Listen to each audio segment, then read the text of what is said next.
uno de ustedes y poder de esta manera fortalecer nuestra fe, nuestra espiritualidad en nuestro Señor Jesús. Quiero saludar a cada uno de ustedes de manera personal. Allí también a nuestro querido hermano Juan Camilo, también a Carmen Arevalo, también que está allí conectándose, nuestra hermana Antonia Perdomo, también a nuestra querida amiga Estela Montoya, a Rosa Mari, a Neri Sánchez, también un invitado especial que tenemos en esta oportunidad, Domingo Núñez, y también agradecer el apoyo de nuestra hermana Vanessa y también de nuestra hermana Ligia. Es realmente una bendición de que podamos continuar cada tarde pues con estas programaciones que nos ayudan en esta área de la vida que es espiritual y es la base de todo, ¿verdad? Muy bien, para poder empezar vamos a entonar una alabanza, así que allí donde estamos vamos a prepararnos con nuestros corazones con la alabanza que se va a proyectar a continuación.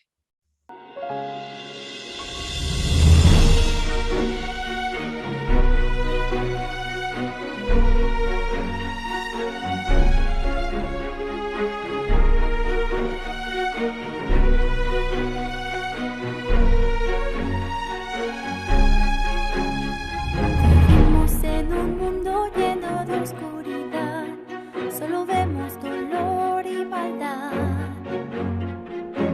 Ya estaba dicho, el amor se enfriará. Todo indica que el fin cerca está. Hay que levantarnos sin avergonzarnos y reflejar a Jesús.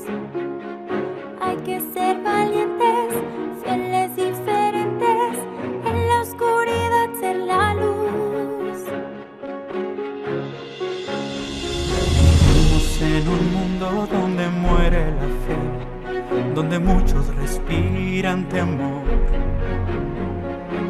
La gente clama por un mundo mejor y en Jesús está la solución. Hay que levantarnos, hay que esforzarnos y predicar a Jesús. Hay que ser valientes, fieles, diferentes, en la oscuridad ser la luz.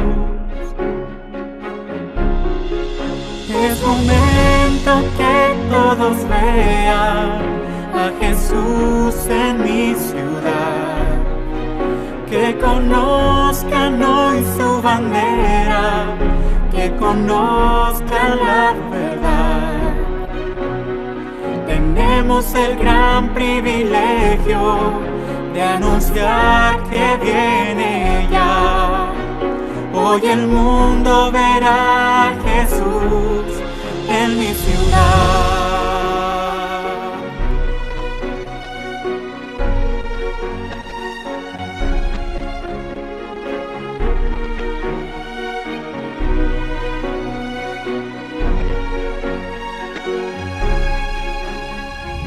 Queremos hoy vivir como Jesús vivió, darle todo nuestro corazón, seguir la gran misión que nos dejó, responder su llamado de amor.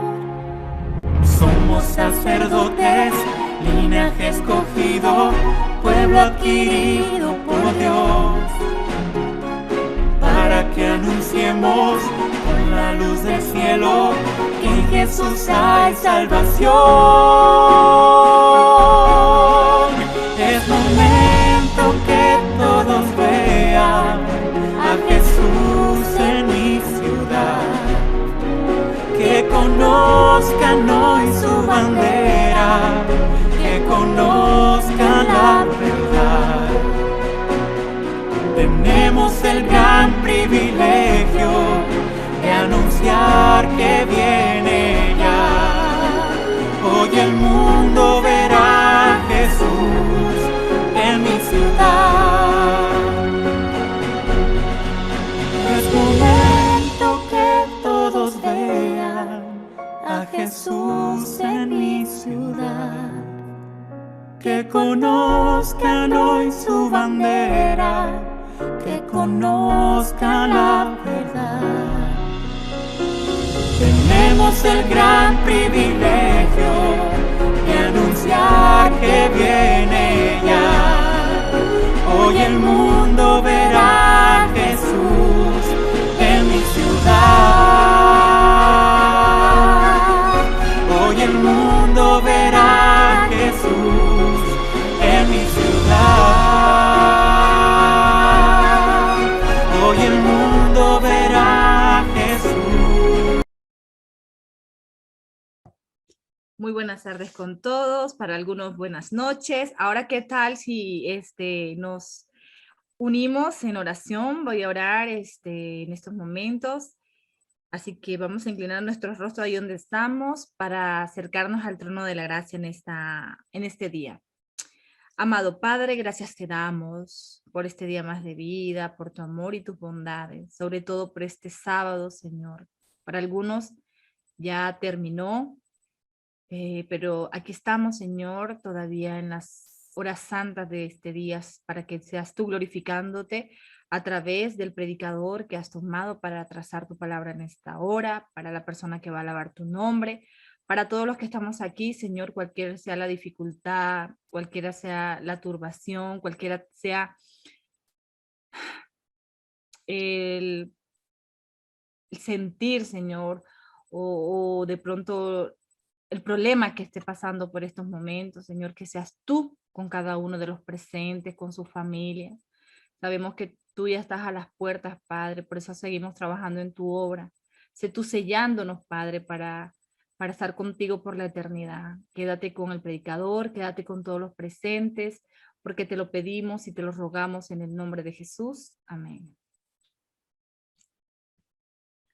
Bueno, y ahora ha llegado un momento muy especial. Queremos invitar a nuestro hermano Domingo Núñez. Él viene desde República, o no, a ver, desde Santo Domingo o República. República Dominicana, sí, No, Santo República. Domingo. Yo decía, el hermano le habrán puesto Domingo porque viene de Santo Domingo. No, pues nací en domingo, nací el día domingo y mi abuela me puso ese nombre de Domingo. Ya, lo que pasa es que yo decía, ¿será que el hermano viene de Santo Domingo? Ustedes le pusieron nombre. De República Dominicana, nuestro hermano, que ya nos ha acompañado con sus alabanzas, con su guitarra, y de verdad, que como si fuera que nos pusieron una serenata, ¿verdad? Pero estas serenatas son para Dios. Así que, hermano, Amén. bienvenido, el tiempo es suyo. Amén, hermana. Dios le bendiga a todos los que están conectados. Realmente es una alegría para mí, como siempre, estar compartiendo con ustedes estos momentos de tanta alegría en el Señor. Y para gloria y honra de Dios, pues le entonaré una alabanza para nuestro Dios.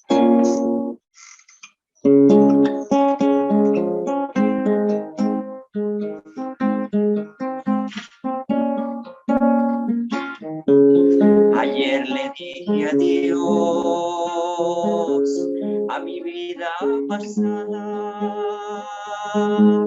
Ayer le dije adiós al pecado que mi vida agobiaba. Es que hoy encontré a un Salvador.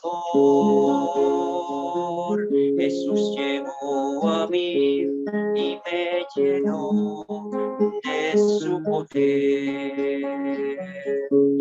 Ayer le dije adiós al amor pasajero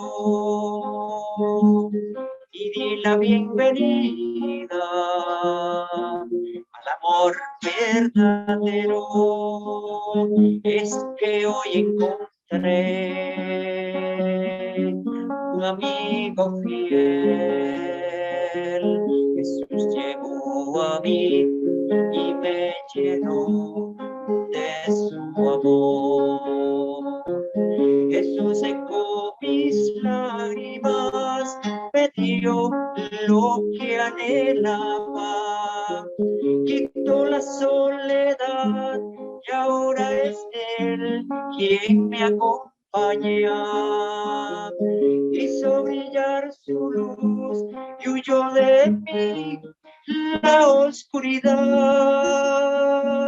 Ahora soy feliz cantando de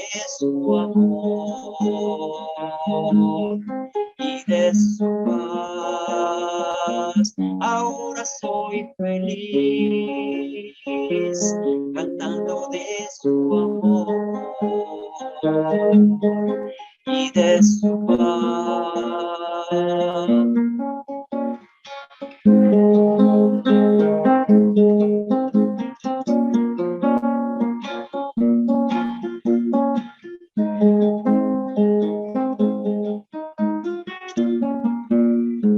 Ahora soy feliz cantando de su amor y de su paz. Ayer le dije adiós al amor pasajero y di la bienvenida al amor verdadero. Es que hoy encontré un amigo fiel. Jesús llegó a mí y me llenó de su amor. Jesús secó mis lágrimas, me dio lo que anhelaba, quitó la soledad y ahora es Él quien me acompaña. Hizo brillar su luz y huyó de mí la oscuridad. Ahora soy feliz cantando de su amor y de su paz. Y tú serás feliz si cantas de su amor y de su paz.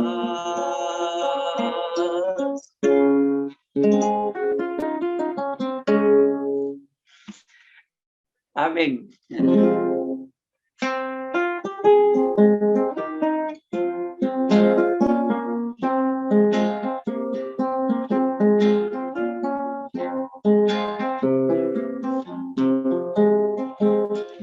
A la orilla del camino está, como cada día lo suele hacer, y aprovecha la oportunidad para alguna ayuda recoger.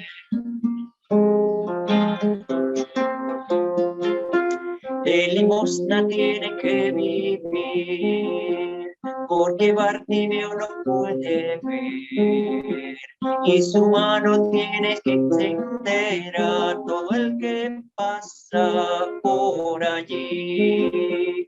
De repente escucha la bulla de una grande multitud, y su corazón le dio un salto al oír que era Jesús. Bartimeo levantó la voz y a Cristo hizo detener, pero no quería una limosna, tuvo fe y pudo ver. Bartimeo corre, canta y salta, Bartimeo puede ver. Bartimeo entona una alabanza, Bartimeo puede ver. Bartimeo entona una alabanza, Bartimeo vio la luz por la calle, él va emocionado dando gloria a Jesús, dando gloria a Jesús.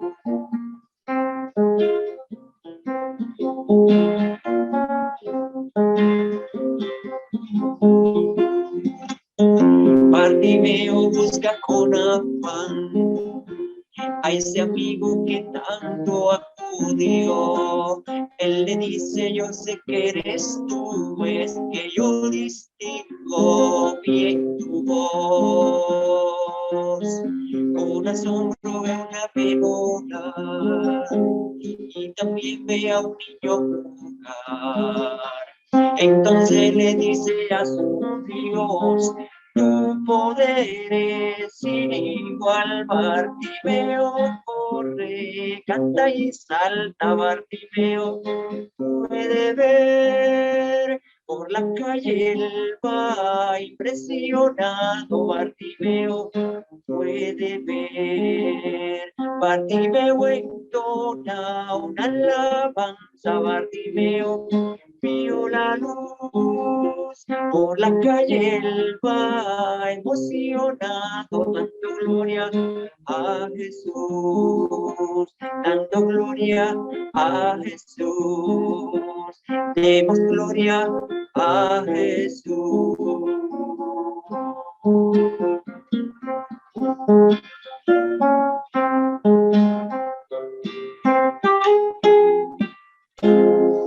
Amén. Dios me le bendiga a todos. Amén, hermano Domingo. Muchas gracias por estas dos hermosas alabanzas para nuestro Creador.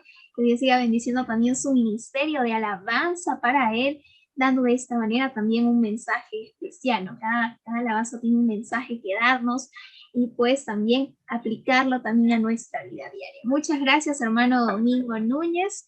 Muy bien, ahora, hermanos, continuando con la programación. Tenemos la parte, hemos llegado, como dice nuestra hermana Ligia siempre, ¿no? Al postre. Hemos llegado al postre de esta programación. Y pues en esta oportunidad vamos a presentar a nuestro querido ponente, el pastor Camilo, ¿sí? Ahí está, Juan Camilo Moreno. Y bien, él nació en Bogotá, ¿sí? Que es la capital. Graduado en teología en el 2018 en la Universidad Adventista de Colombia. Trabajó el 2019 como ministro en la Asociación del Noroeste Colombiano. En el 2020, pues cito nada más, fue llamado al ministerio educativo como capellán del Centro Educativo Adventista Maranatha. Actualmente trabaja como capellán del Colegio Adventista del Atlántico Max Strumberg y es copastor del Distrito Central de Barranquilla de la Asociación de la Costa Atlántica. También es un ministro casado desde el 2019 con Dayana Rodríguez, licenciada en Educación Infantil. ¿Verdad? Qué maravillosa bendición y bendiciones que ha sucedido en la vida de nuestro querido pastor, el ponente de esta tarde. Así que, sin más preámbulos, vamos a dar el pase al pastor Juan Camilo. Muchas gracias por esa presentación y buenas tardes para cada uno de ustedes, hermanos. Que el Señor les bendiga. Les abrazamos aquí desde la distancia. Es una linda oportunidad que nos dan el poder compartir un poco de la palabra de Dios y crecer doctrinalmente. Me parece maravilloso este ministerio que están llevando ustedes para fortalecer la fe, para afianzar también la fe de los que están recién bautizados. Recuerdo que recién me gradué, tuvimos un proyecto muy lindo en mi asociación en el que hicimos un trabajo especial con los recién bautizados, así que esta labor me gusta demasiado y les felicito por el trabajo que están haciendo ustedes. Antes de tener el tema de hoy, les invito a que allí donde estamos, inclinemos nuestro rostro y vamos a orar. Oremos. Querido Dios que estás en el cielo, gracias por tus bendiciones. Ahora, Señor, que vamos a capacitarnos y a crecer, Señor, doctrinalmente, pedimos que sea tu Santo Espíritu acompañándonos, bendiciéndonos. Son cosas, Señor, que te las pedimos de manera especial. En el nombre de tu Hijo Jesucristo. Amén. Muy bien. El tema que vamos a tratar en esta tarde, mis queridos hermanos, es cómo interpretar la Biblia. Sabes, este tema es fundamental porque tú vas a encontrarte con muchísimas religiones y todas las religiones van a decir lo mismo. Yo tengo la verdad. Pero la forma en la que nosotros de manera personal podemos saber si realmente una iglesia o no tiene la verdad es si aplica correctamente lo que se estudia en la palabra de Dios. Y por eso es que es tan importante saber cómo interpretar la Biblia, porque todos los cristianos, hablando a nivel general, pretendemos interpretar la Biblia, pero la Biblia también tiene normas, también tiene un orden, una forma en la que se debe estudiar. No debe ser de manera subjetiva, de manera en la que yo fuerce el texto bíblico a que diga algo que yo quiero, que eso la verdad es bastante peligroso, ¿verdad? Yo escuché a un pastor que fue profesor mío en la facultad, que decía: un texto fuera de contexto es un pretexto.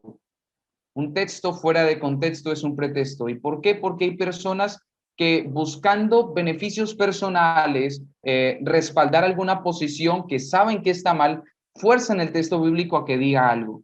Hay personas que tristemente, haciendo esto, tratan de sustentar que el hombre hoy día debería tener muchas esposas, o algunos movimientos en iglesias cristianas que tratan de sustentar que se puede estar hombre con hombre, mujer con mujer. Y bueno, cada uno pretende interpretar la Biblia, y cuando tal vez se encuentran con un mensaje que es completamente verdadero, dicen: esa interpretación está equivocada.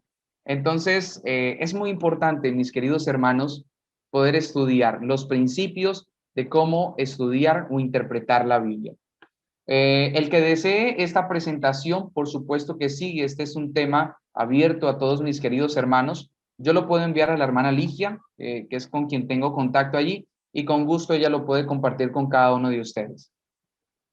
Algunos términos generales, hablando rápidamente. La hermenéutica y la exégesis son dos palabras muy importantes al momento de nosotros interpretar la Biblia. La hermenéutica es el arte de la interpretación, explicación y traducción de la comunicación escrita, verbal y ahora la no verbal. La hermenéutica no solamente se usa en el estudio de la Biblia, se usa en el estudio de todas las disciplinas, especialmente, por ejemplo, en el estudio de las leyes. Existe la hermenéutica legislativa, donde las personas se dedican a estudiar a profundidad las leyes. ¿Qué es lo que quiere decir esta ley? ¿Hasta qué punto va? ¿Cuáles son sus limitaciones? Y en el caso de la exégesis pasa algo muy parecido. Dice que la exégesis es extraer o interpretar objetivamente. Para entender un poco lo que es la interpretación, es ver una cosa desde diferentes perspectivas.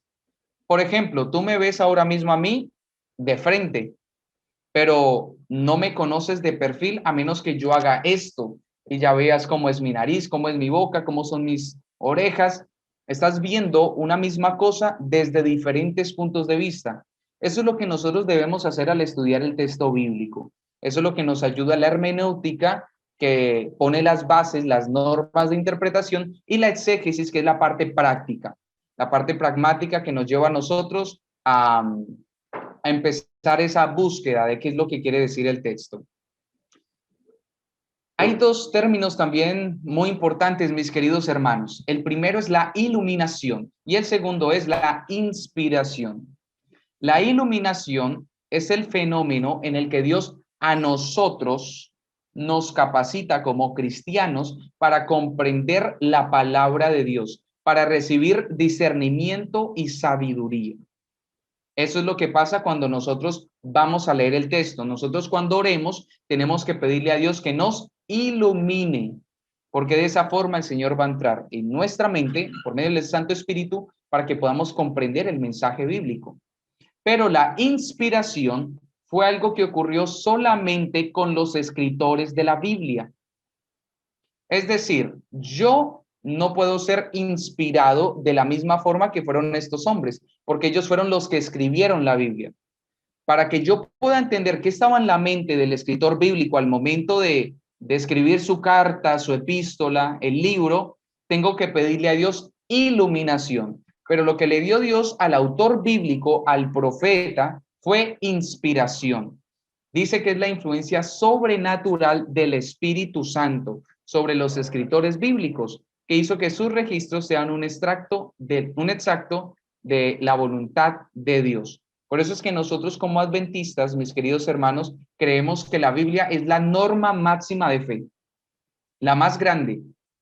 Tristemente, el mundo ha querido dejar de lado la Biblia, tratar tal vez de poner mucho más arriba las tradiciones, las costumbres o lo que el mundo enseña, pero esta, mi querido hermano, es la norma que nosotros debemos tener, la palabra de Dios.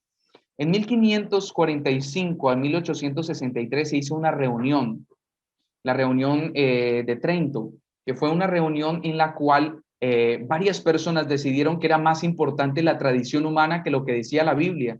Imagínate eso. Eso no es exégesis, eso se llama eisegesis, algo completamente contrario a la verdadera interpretación de la Biblia.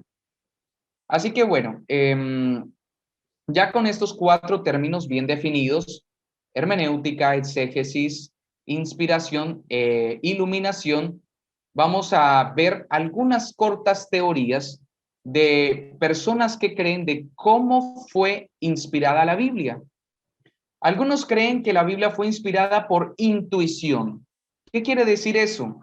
Que habían personas que tenían un don innato en sí mismos. Así como hay personas que son muy buenas para jugar al fútbol, como son buenas para cantar, para un instrumento. Bueno, hay algunas personas que creen que los escritores bíblicos eran unos genios religiosos, eran superdotados, tenían como una sensibilidad. Obviamente, en esta teoría se exalta más al ser humano y se deja de un lado al Espíritu Santo, que es el que tiene un papel muy protagónico. La segunda teoría se llama iluminación, pero este nombre no los engañe, mis hermanos. Porque del Espíritu Santo, pero solamente para vivificar sus facultades, o sea, para aumentar sus facultades mentales, para hacer lo que dice el punto anterior, para que sean genios religiosos, pero por medio del Espíritu Santo. Es decir, también se le da mucho énfasis al ser humano. Hay una tercera teoría que también es muy común en el mundo cristiano y es que creen que Dios dictó la Biblia. Así como cuando los niños van a la escuela y reciben el mensaje de su maestra, a ver, Pepito, escribe ahí, mi mamá me mima. Bueno, y el niño empieza allí el dictado, ¿verdad? Eso no fue lo que hizo Dios. El dictado palabra por palabra no fue lo que Dios hizo. Lo que nosotros como adventistas creemos es que el tipo de mensaje que Dios dio al ser humano fue de forma dinámica, donde juega allí un papel importante el Espíritu Santo, pero también juega un papel importante el escritor bíblico. Elemento divino unido con lo humano en el proceso de la escritura de la Biblia, en el que el autor humano escoge o selecciona las palabras. Y nosotros lo vemos en muchos casos de la Biblia cuando el autor usa las palabras en el contexto cultural en el que se encontraba, porque era un mensaje para su gente, para su pueblo. Es decir, tenía que haber una adecuación del mensaje a las mejores palabras de aquella época, pero para expresar un mensaje divino. Es decir, allí hay como una interacción entre el Espíritu Santo y el autor bíblico. Y es básicamente lo que enseña también Elena de White en sus escritos. Vamos a la parte central ahora. El proceso de interpretación de la Biblia. Vamos a analizar hoy de una manera práctica. Esto es un tema que, imagínate, yo lo vi en todo un semestre, pero vamos a hacerlo de una forma juiciosa, sencilla, porque todos tenemos el deber de estudiar la Biblia y de interpretarla. Hay a veces algunas personas que se desaniman y piensan que solamente los pastores pueden interpretar la Biblia, solamente los ministros, solamente los teólogos, solamente estas personas pueden estudiar la Biblia, interpretarla. Mentira, ¿sabes que eso no es cierto? Dios nos dio a todos la capacidad de que podamos estudiar y por nuestros propios medios interpretar la Biblia. Es verdad que algunos por su educación, por su perfil, es un poco más fácil, ¿verdad? A mí se me facilita un poco porque tengo algunas bases de la universidad, pero pensar que exclusivamente un grupo es el que puede interpretar la Biblia va completamente en contra de lo que dice la Biblia. Y tristemente eso fue lo que pasó en la Edad Media. Si no has leído un libro, yo te lo recomiendo, El conflicto de los siglos. En ese libro nos menciona la historia de personas que no tenían acceso a la Biblia. La Biblia en ese entonces estaba escrita en latín y solamente un grupo muy selecto podía tenerla. Entonces, pues eso permitió que se monopolizara el aprendizaje de la Biblia y la interpretación de la Biblia. La interpretación de la Biblia en ese entonces fue bastante subjetivo, muy pegado a las ideas humanas.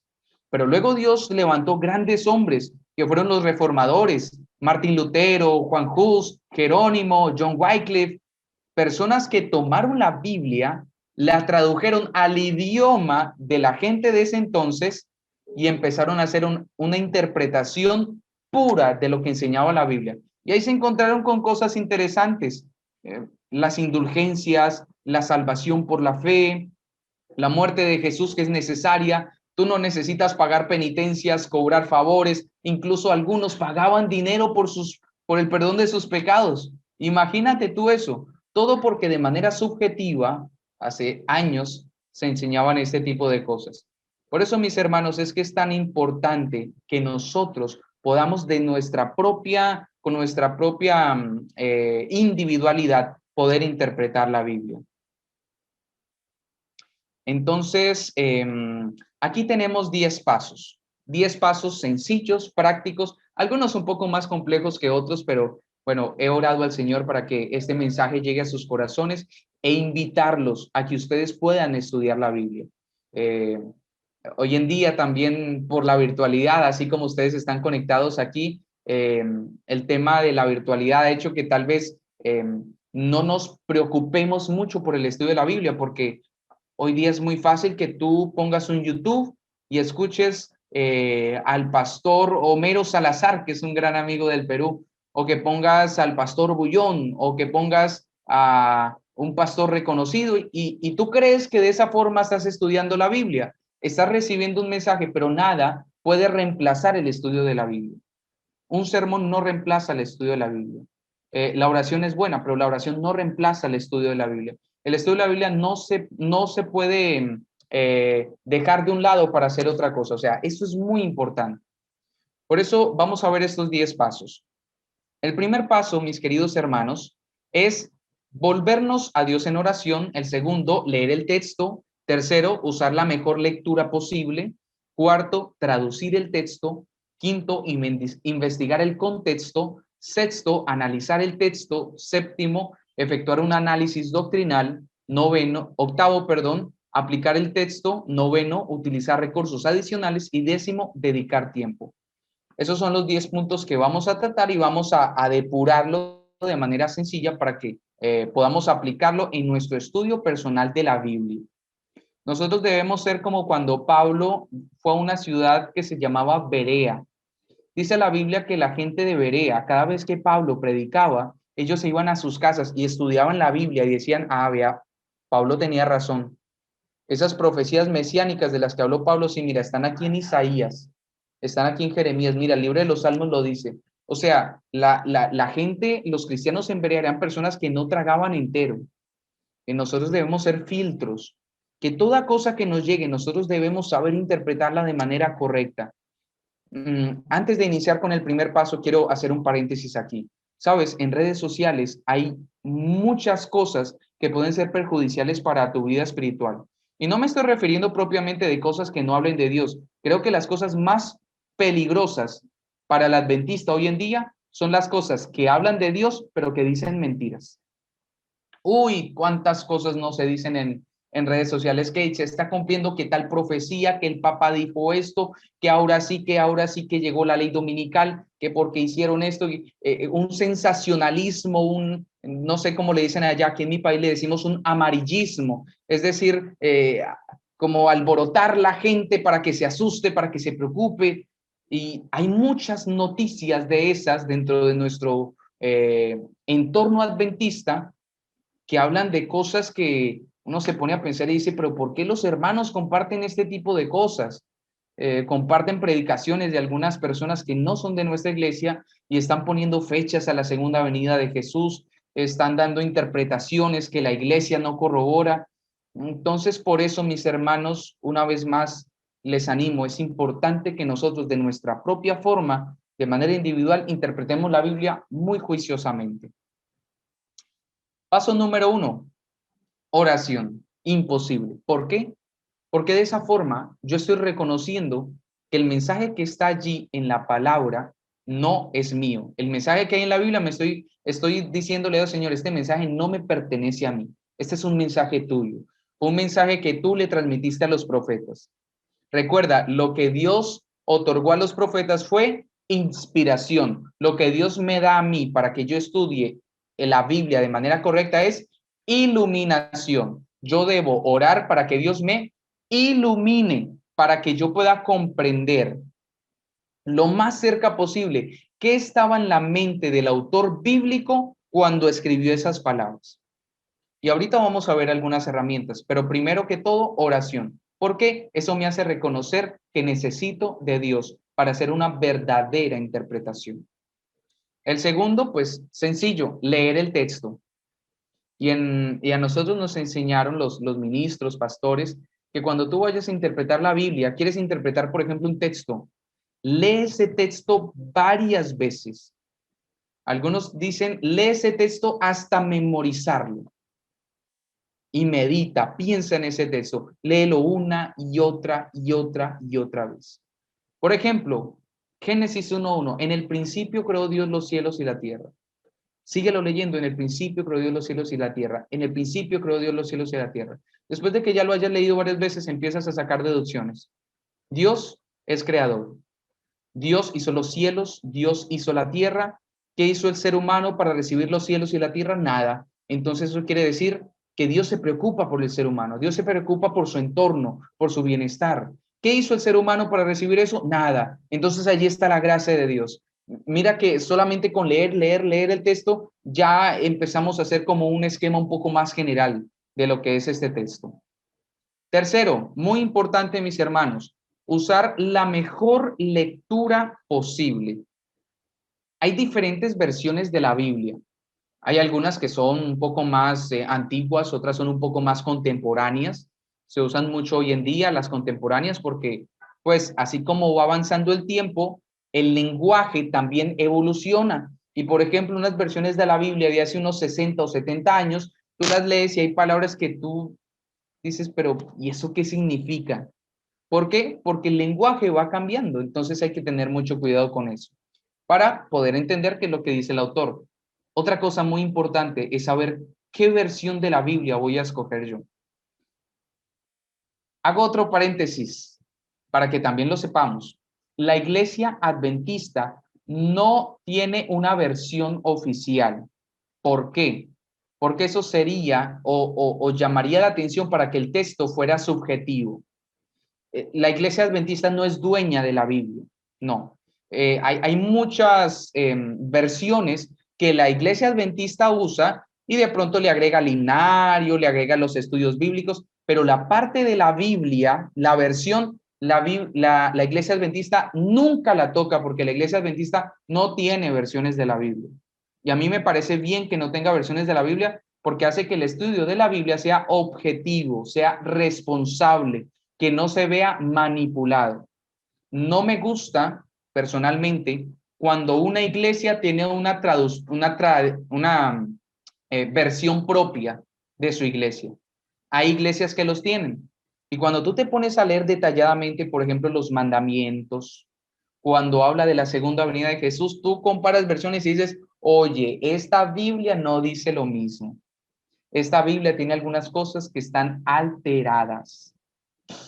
Apocalipsis capítulo 22, en el penúltimo versículo de la Biblia nos dice que cualquiera que quite una parte de la profecía de la palabra, dice que Dios le va a quitar del libro de la vida. Así que no quiero estar en el zapato de esas personas, ¿verdad? Porque la Biblia no se puede manipular. Por eso a mí me parece correcto que la iglesia adventista no tenga versiones. Si tal vez alguien te está diciendo, no, que la iglesia adventista tiene una versión y tiene textos de Elena de White, eso no es una versión oficial de la iglesia. Esa es una versión que personas de manera particular hicieron esta labor, pero no es una revisión exhaustiva o juiciosa dirigida por la iglesia. Y si tú le preguntas a los grandes líderes de la iglesia, te van a decir, no estamos interesados en sacar una versión adventista. ¿Por qué? Porque el estudio de la Biblia debe ser objetivo. ¿Qué versiones me gustan a mí? La Reina Valera. A mí personalmente me gusta la Reina Valera. Me gusta mucho. Ahí tienes que tú investigar un poquito, mirar de pronto cuál versión es más correcta. A mí personalmente me gusta la Reina Valera. Me parece muy acertada. Y la Reina Valera no es una versión propia de una iglesia. Eso es algo que debes tener en cuenta, que esa traducción no sea de una iglesia en particular. Cuarto, voy pasando rápido porque hay algunos que demoran más, algunos puntos que demoran más que otros. El cuarto es traducir el texto. Pero tú me vas a decir a mí, regálame un momento, que me está entrando una llamada.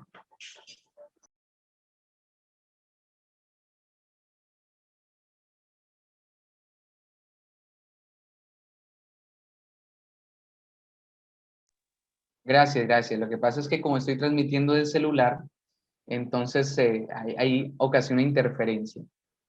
Tú me vas a decir a mí en el cuarto punto, bueno, hasta aquí llegué, hasta el tercer punto estaba bien, pero en el cuarto ya puede que diga alguno quede descalificado. Pues bueno, aunque no, tal vez no conozcamos los idiomas originales de la Biblia, y nosotros los ministros y pastores, no es que conozcamos tampoco a profundidad, porque vemos solamente unos pocos meses estos idiomas. Aunque nosotros no podamos traducir el texto, nosotros tenemos a nuestra disposición en Internet muchísimas herramientas que ya traducen los textos bíblicos. O sea, que hacen la parte difícil. Si tú estás conectado en esta tarde, en este Zoom, quiere decir que tú tienes acceso a una gran cantidad de información porque tienes Internet. Uno de los, de las cosas que yo les puedo recomendar es que ustedes busquen en Internet unas Biblias interlineales, así como esa imagen que ustedes ven a la izquierda, que es una Biblia interlineal, que traduce palabra por palabra. Es decir, no traduce la oración, sino palabra por palabra. Por ejemplo, aquí hay un ejemplo, y Pedro dijo a ellos, arrepentíos y sea bautizado cada uno de vosotros en el nombre de Jesucristo. Si tú vas a otra versión de la Biblia, tal vez no te aparezcan las mismas palabras, sino que va a haber una interpretación diferente. Entonces, por eso es importante que nosotros tal vez busquemos en Internet. Hay algunas versiones de Biblias interlineales que tú puedes descargar gratis en PDF, no te cuesta nada. Obviamente, si la quieres física, pues allí hay que hacer una inversión monetaria, pero tú lo puedes tener a disposición virtual completamente gratis. Entonces, si tú, por ejemplo, quieres estudiar una palabra en especial, tú puedes ir a ese interlineal y hay algunos otros programas, hay algunos softwares, hay uno que se llama BibleWorks, que te toma la palabra y te la depura y te dice todo el significado. Hay otro que se llama, es un software bíblico que se llama Logos. Estos pues ya cuestan un poquito más de dinero, más o menos como unos $1,500, $2,000 pueden estar costando, porque pues son más detallados. Pero si tú no quieres hacer esa inversión, puedes empezar por una Biblia interlineal, ¿ok? O por un diccionario en el idioma original de la Biblia, que también sea interlineal, que es como un diccionario en español, pero las palabras son en griego o en hebreo y te presenta a ti el significado de esa palabra. ¿Por qué es importante traducir el texto? Porque nuestro idioma español es muy general. Puede que una palabra signifique muchísimas cosas. Los que estudiaron la lección de escuela sabática de esta mañana, bueno, la que repasamos la semana pasada, que era del Pacto del Sinaí, ahí estuvimos viendo que Dios quiere salvarnos. Y en la última parte yo me puse a investigar un poco acerca de la palabra redención.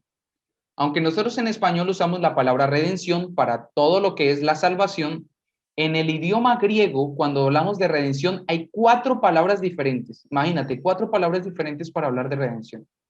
Cuando, por ejemplo, en español nosotros decimos amor, ustedes tal vez han escuchado mucho eso. En el griego hay diferentes tipos de amor. El amor ágape, el amor eros, el amor fileo. Cada ese tipo de amor en el griego tiene su significado, pero en español nuestro idioma es muy simplista en ese aspecto. Entonces nos quedamos un poco limitados. Entonces, por ejemplo, nosotros podemos buscar esas palabras, redención, amor, salvación, y saber realmente un sentido más profundo de ese texto. ¿Ok? Como les decía, no necesitamos saber hebreo, griego, pero sí buscar las herramientas necesarias para poder hacer una buena interpretación. Quinto punto, creo que ese es uno de los más importantes, investigar el contexto. Investigar el contexto. Hay muchísimos contextos. Está el contexto por versículo, por capítulo y por libro. ¿Qué quiere decir el contexto por versículo, capítulo, libro? Vámonos a un versículo muy conocido. Dice Filipenses 4:13, ¿verdad? Ese versículo conocido. Todo lo puedo en Cristo que me fortalece. Pero bueno, hay gente que dirá, bueno, ¿cómo así que lo puedo todo en Cristo? O sea que Si yo quiero hacer algo maravilloso, grande, o sea, Jesús me lo va a cumplir. Pero bueno, cuando tú te vas al contexto de Filipenses capítulo 4, te vas unos versículos antes y el apóstol Pablo dice que he aprendido a vivir en abundancia, he aprendido a vivir en escasez, he aprendido a vivir cuando hay alimento y cuando hay hambre. Es decir, que en medio de las dificultades, Dios te fortalece. Por eso dice, todo lo puedo en Cristo que me fortalece. Ahí vas conociendo un poco más del contexto. Otro contexto puede ser Filipenses. Bueno, te pones a investigar, bueno, ¿por qué Pablo escribió a los filipenses? ¿Qué pasaba en la iglesia de Filipos que Pablo escribió eso? Ah, no, es que la iglesia de Filipos tenía este problema, este otro problema. Y ya tú dices, con razón, el apóstol Pablo escribió de esa manera a los filipenses. Un contexto geográfico. Contexto geográfico es, por ejemplo, cuando menciona la Biblia ciudades, que fue de la ciudad de Jericó a la ciudad de Jerusalén. Bueno, tú buscas el contexto geográfico, buscas un mapa en la parte de atrás de tu Biblia. Normalmente todas las Biblias tienen esos mapas, ¿verdad? Y te aparecen los viajes de Abraham, los viajes misioneros de Pablo, Israel en los tiempos de las 12 tribus, Palestina en los tiempos de Jesús. Eso es un contexto geográfico y eso te ayuda a ti a comprender mucho los versículos de la Biblia. Te empieza a dar como una perspectiva un poco más amplia. A mí me gusta usar demasiado el contexto geográfico. ¿Saben por qué? Les hago una aplicación aquí sencilla. Nosotros que hemos estudiado la lección del pacto que Dios hizo con Israel y de cuando les dio la tierra de Canaán, la tierra de Canaán era una tierra estratégica. ¿Sabes por qué? Porque Canaán era un puente entre dos continentes. Porque Canaán era alargado, del lado izquierdo tenía el mar Mediterráneo y del lado derecho estaba el desierto de Arabia. Es decir, que cualquier persona que quisiera ir de Mesopotamia o de Asia a África tenía que pasar por Canaán y cualquier persona de África que quería subir tenía que pasar por Canaán. O sea, era como un pase obligatorio, como decir nosotros hoy día el canal de Panamá, algo estratégico. Dios había puesto de manera estratégica a los israelitas allí en ese país para que ellos con su ejemplo impactaran a las personas que llegaran a ese lugar. Así como, por ejemplo, cuando se va a comprar un terreno para la iglesia, se busca que sea un terreno estratégico, que no esté por allá perdido, que nadie puede ir a visitar a la iglesia. No, tiene que ser en un lugar central, sobre una avenida principal, en una esquina, un lugar donde todos puedan ver esa iglesia adventista. Bueno, eso fue algo que yo aprendí cuando estudié el contexto histórico, el contexto geográfico, perdón. Otro contexto puede ser un contexto político. Por ejemplo, en los tiempos de Jesús. ¿Qué contexto político había en los tiempos de Jesús? Estaban siendo gobernados por el Imperio Romano. Por eso es que nosotros vemos muchas veces dentro de los relatos del Nuevo Testamento que habla de los romanos, que habla de emperadores. Eso es un contexto político.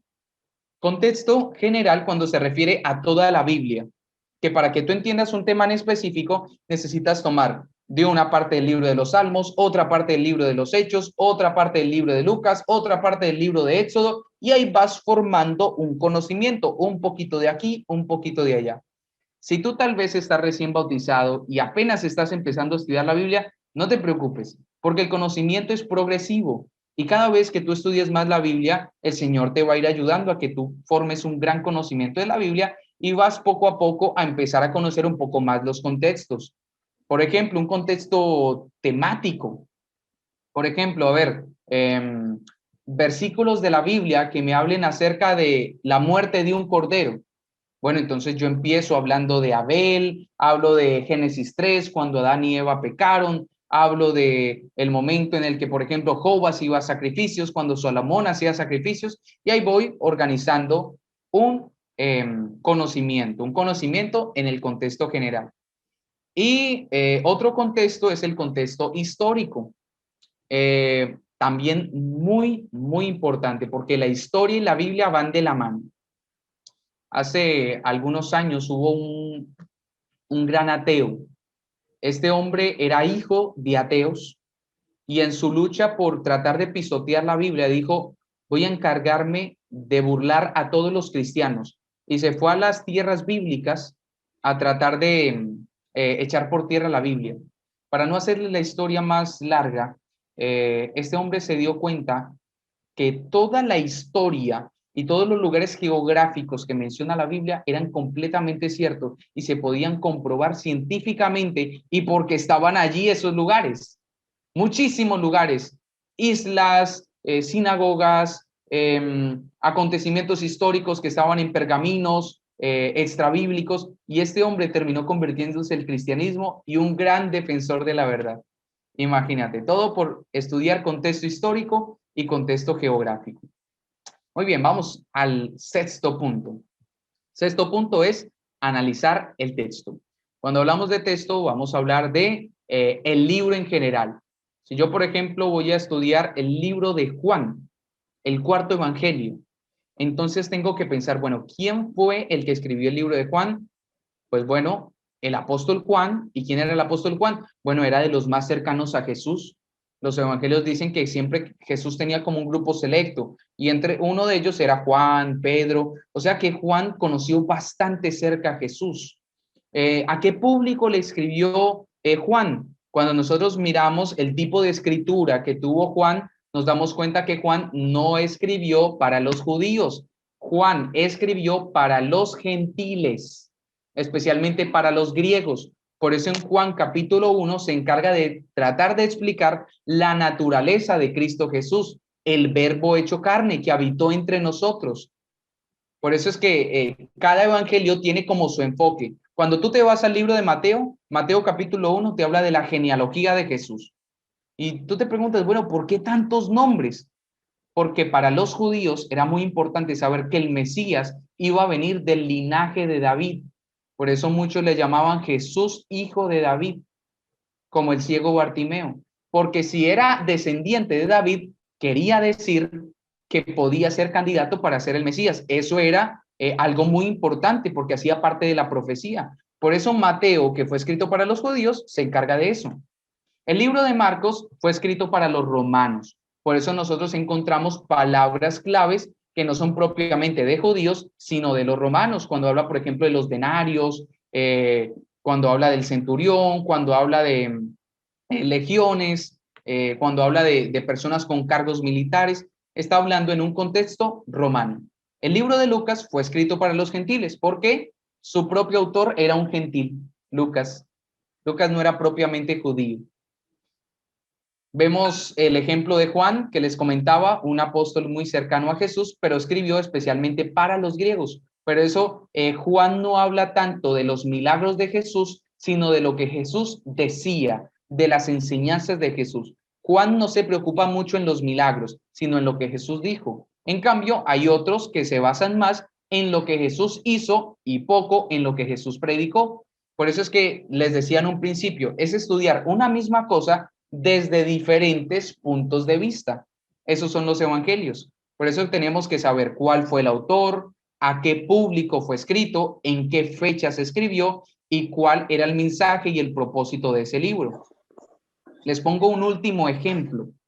Cuando hablamos del público, Martín Lutero, que fue uno de los líderes de la Reforma Protestante, Martín Lutero chocaba con un libro de la Biblia. Chocaba completamente. ¿Y sabes cuál era el libro? Era el libro de Santiago. Porque obviamente Martín Lutero defendió las 95 tesis de la justificación por la fe. Y el libro de Santiago se preocupa por hablar un poco más de las obras. De hecho, hubo un episodio cuando le preguntaron a Martín Lutero por el libro de Santiago y él dice, si fuera por mí, yo le arrancaría la Biblia, el libro de Santiago, y lo quemaría. Imagínate este hombre, él tenía una lucha con el libro de Santiago, pero ¿por qué?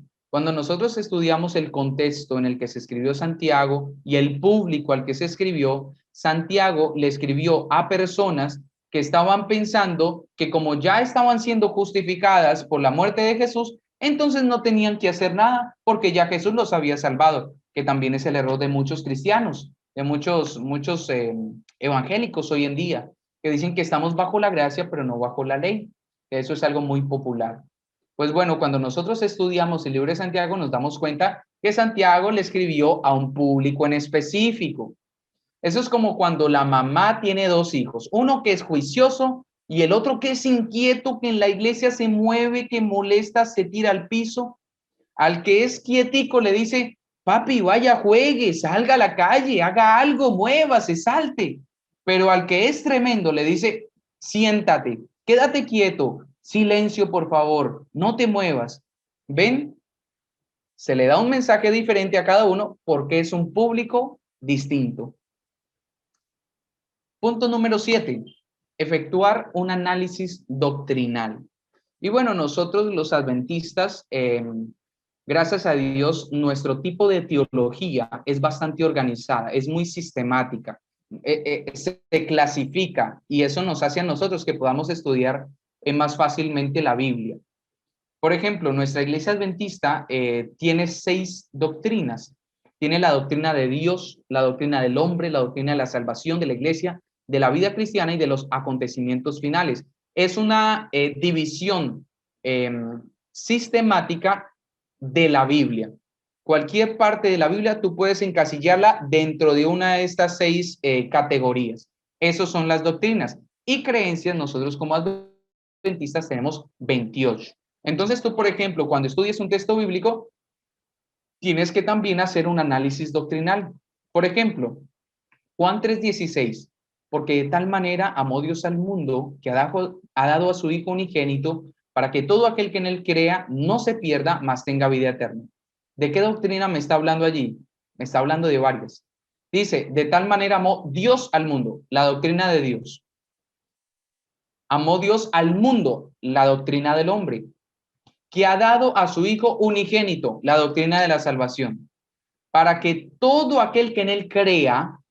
Nosotros pues sabemos que el creer del que me habla la Biblia no es solo saber que Dios existe, sino que lo pueda vivir en mi vida, que acepte a Cristo Jesús como Salvador personal. Aquí ya estoy hablando de vida cristiana, para que todo aquel que en él crea no se pierda, mas tenga vida eterna.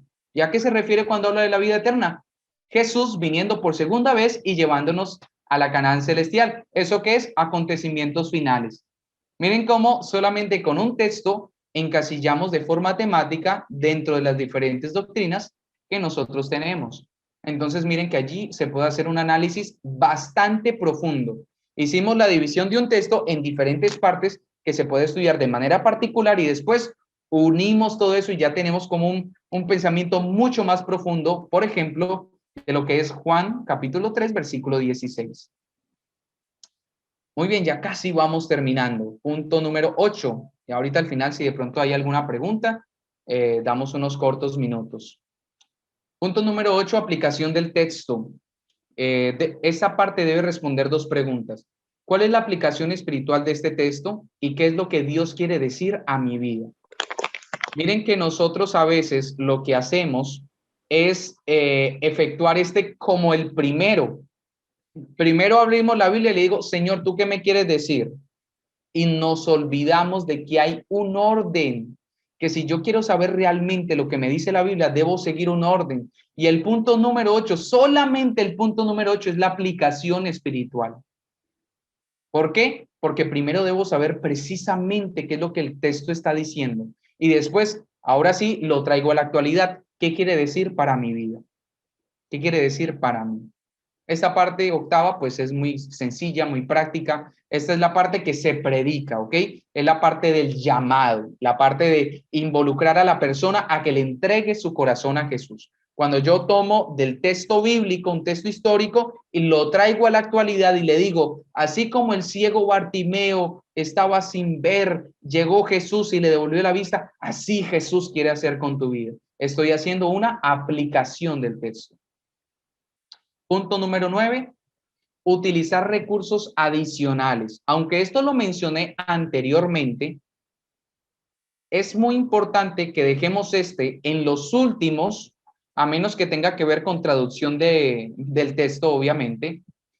Es importante que lo dejemos de último. ¿Saben por qué? Porque si yo primero leo un texto que no es la Biblia, tratando de interpretar un versículo, cuando yo vaya a leer la Biblia, ya tengo una idea preconcebida en mi mente. entonces se puede desvirtuar esa interpretación del texto. Si yo, por ejemplo, creo que yo estoy bajo la gracia y no bajo la ley, entonces pues yo voy a mirar el texto bíblico y cada cosa que yo vea va a tener un tinte de justificación por la gracia y que los 10 mandamientos ya están abolidos. Y para una persona que tiene esa idea preconcebida, pues es muy fácil ver eso en la Biblia. Por eso decíamos en un principio que es importante la oración, para recordar que este no es un mensaje mío, es un mensaje de parte de Dios.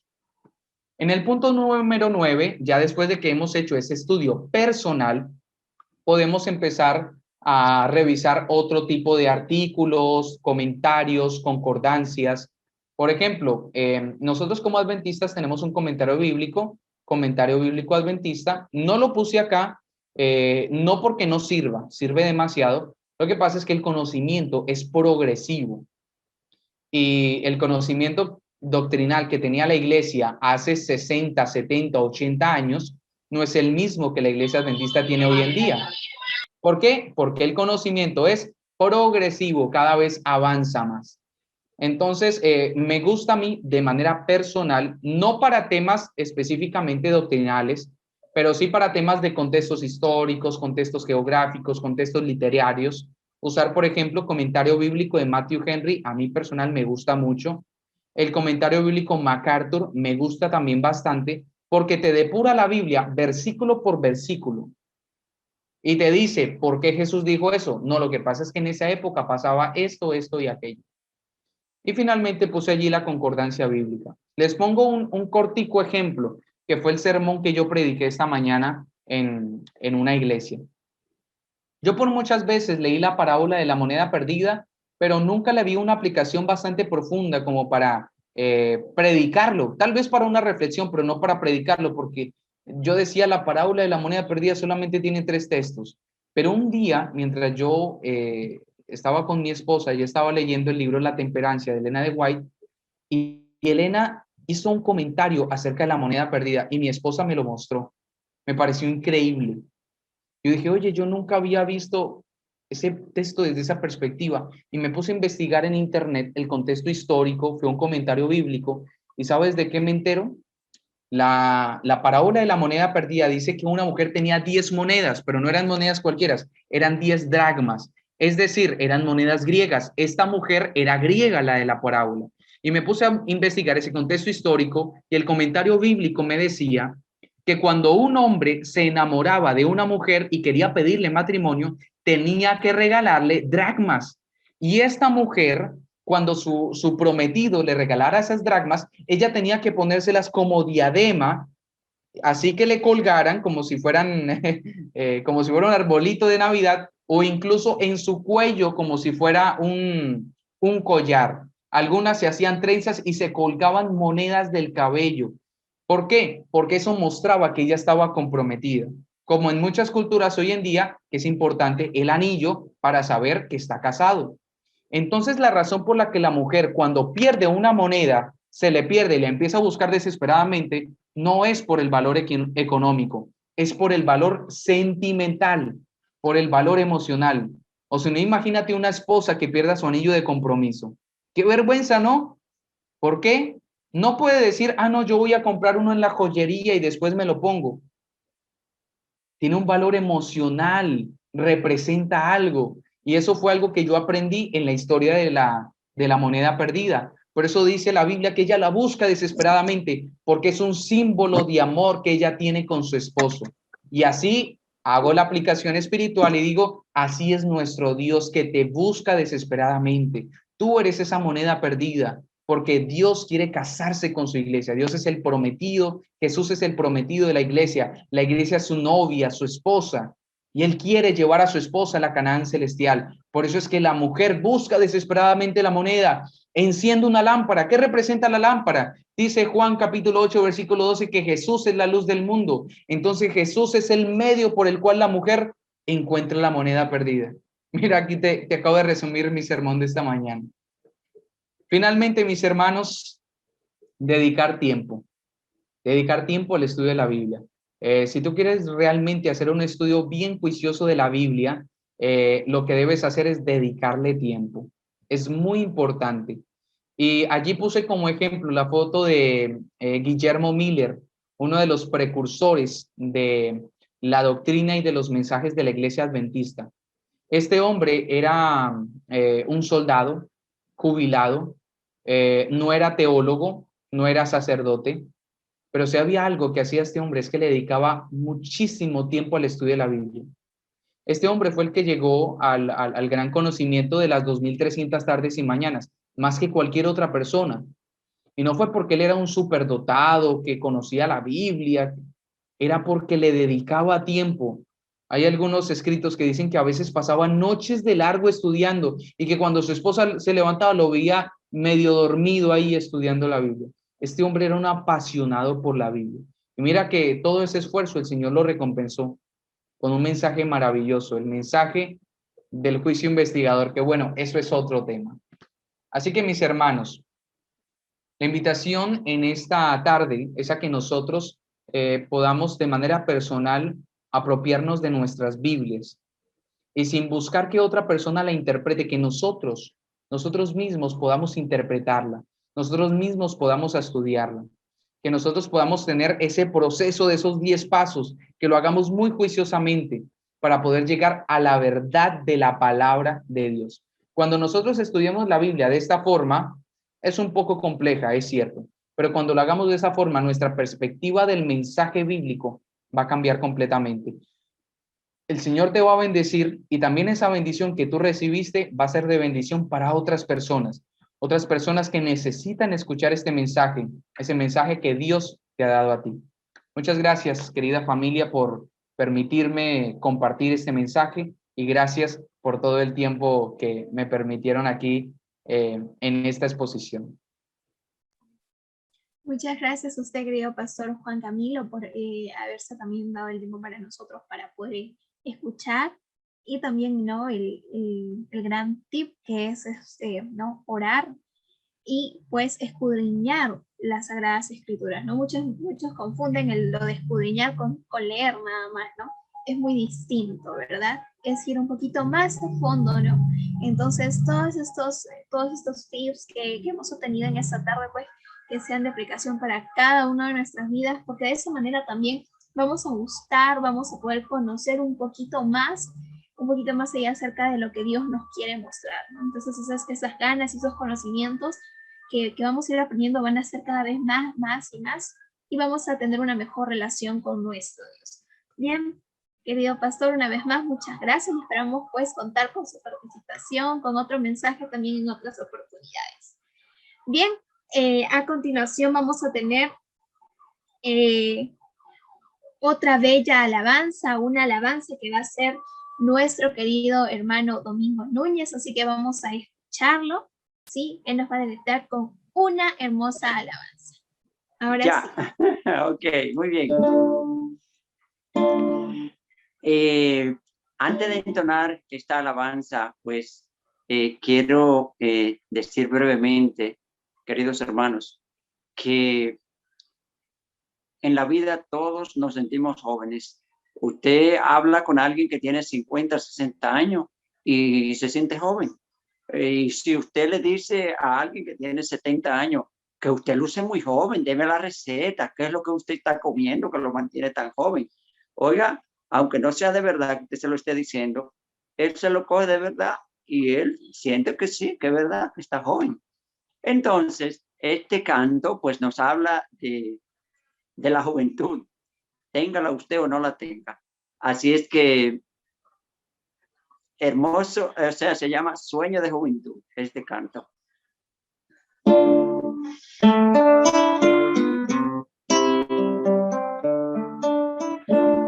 Hermosos son los sueños de juventud, cuando ésta puede sonreír,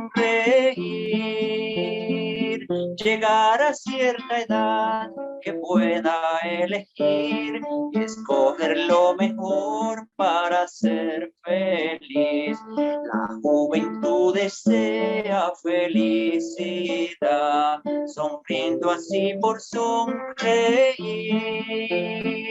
sin saber la razón soñando por soñar, desea hallar sin Dios la felicidad. Felicidad no es soñar, es algo más que sonreír. La Biblia me da fianza para decir, sin Cristo el hombre nunca será feliz.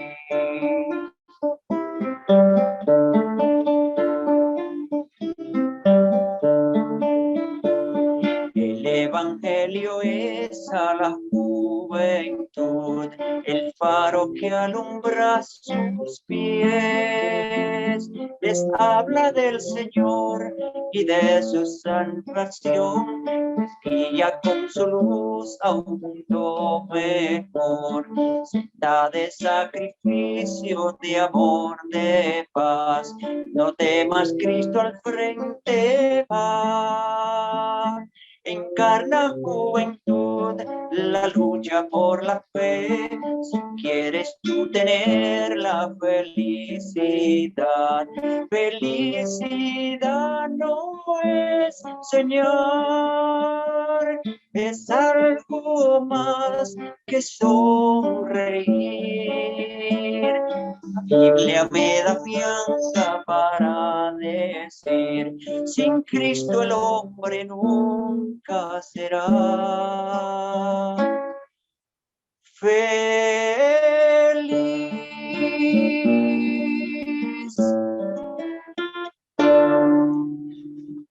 Amén. Dios le bendiga, mis hermanos. Muchas gracias, hermano Domingo, por esta alabanza para nuestro Dios. Muy bien, ahora sí, bueno, así como todo inicio tiene su final, hemos llegado a la parte final de nuestro programa y vamos a terminar también con una oración, así que vamos a pedir al hermano Andrés, quien tiene la oración final.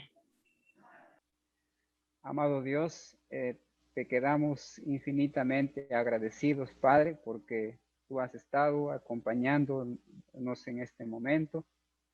Hemos aprendido muchas cosas buenas para nuestra vida, sobre todo cómo tener una relación estrecha contigo en el estudio de tu palabra.